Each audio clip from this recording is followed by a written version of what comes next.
Esta semana nós lemos alguns trechos do livro de Esdras.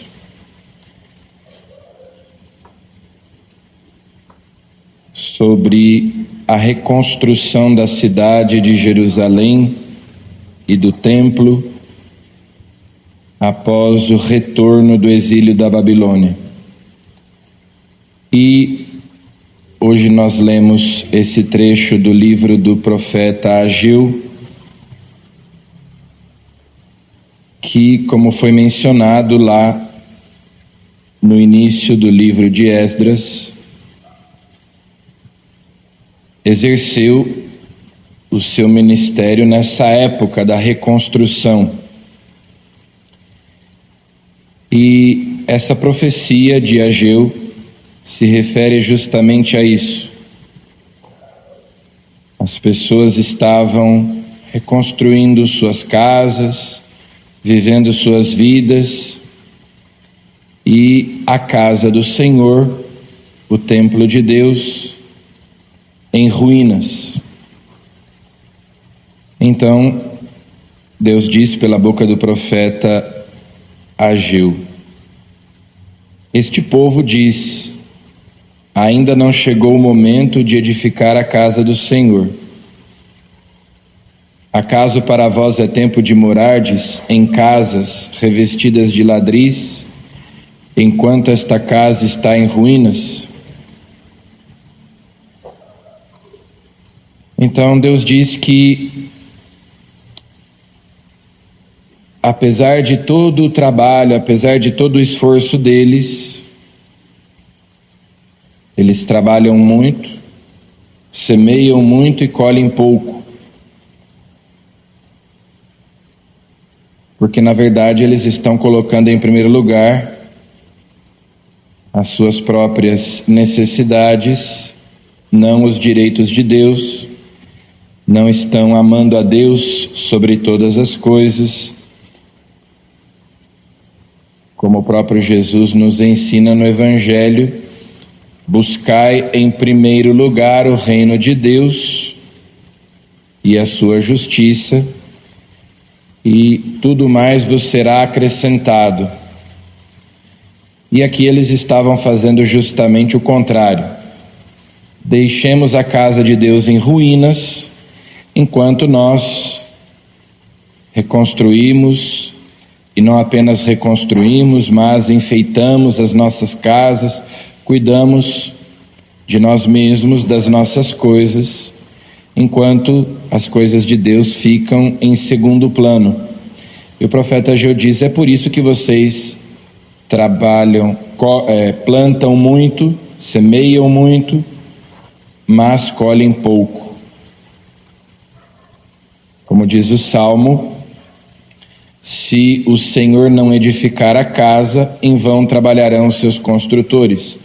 Se o Senhor não guardar a cidade, em vão vigiarão as sentinelas.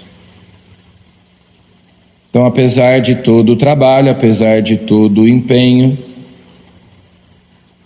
é como se não fosse eficaz aquele trabalho, porque eles não colocam Deus em primeiro lugar. E essas palavras do profeta Ageu se aplicam também a nós. Quando nós não colocamos os direitos de Deus em primeiro lugar, a justiça do reino de Deus, então também o nosso trabalho não é fecundo,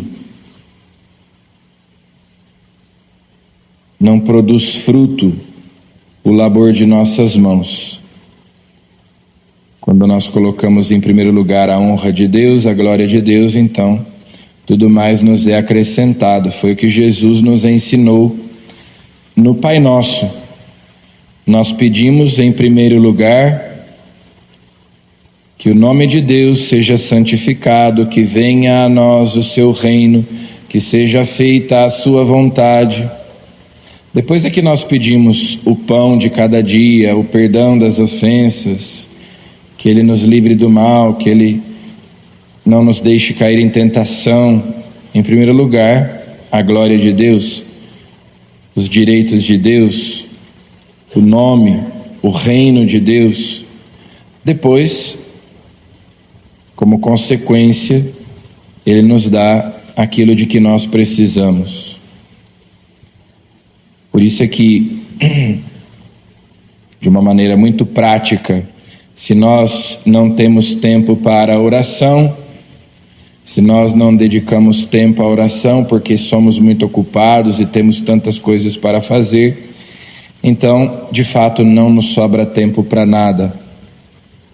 Nós estamos sempre correndo e as coisas parece que não se desenrolam, não se resolvem, porque não damos tempo àquilo que é essencial, que é a oração, que é a glória de Deus. Não dedicamos tempo a Deus, então não nos sobra tempo para nada, para as nossas coisas. E no Evangelho nós temos a reação de Herodes diante das coisas que Jesus e os seus discípulos faziam. Lembrando que ontem Jesus enviava os discípulos para pregarem e curarem e mandava que eles fossem despojados, que eles fossem desapegados. E Herodes ouve falar de tudo o que estava acontecendo e fica perplexo, porque é como quando Jesus pergunta depois: quem dizem os homens ser o Filho do Homem? Uns dizem que és João Batista, outros que és Elias, outros ainda que és algum dos antigos profetas que ressuscitou. São essas opiniões que chegam até Herodes. Ele, com medo, porque tinha mandado degolar João, pensa que ele então que Jesus fosse João Batista, ressuscitado dos mortos e que veio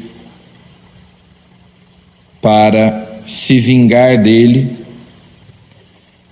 E ao mesmo tempo, movido pela curiosidade, ele procura ver Jesus, quer conhecê-lo.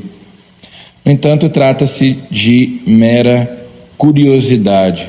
Herodes não tem qualquer intenção de se converter, de se tornar discípulo de Jesus, de segui-lo.